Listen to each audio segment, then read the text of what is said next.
Hey, people focus on the wrong things. Like I was watching the news and it's still talking about, and it's going to talk about it for a long time about credit card debt.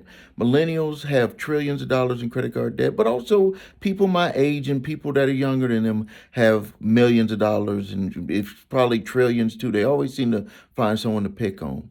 So how do you get help? Like I'm all about solutions.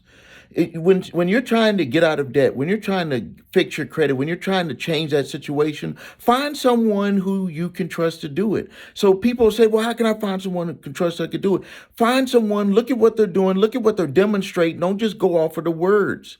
Let them demonstrate to you what they do. And you can see over a period of time, if this person demonstrates that they know what they're talking about, then you need to go in and you need to follow them and you need to do what they tell you to do. Because if you don't know what you're doing right now, that means that you don't know the solution, they do.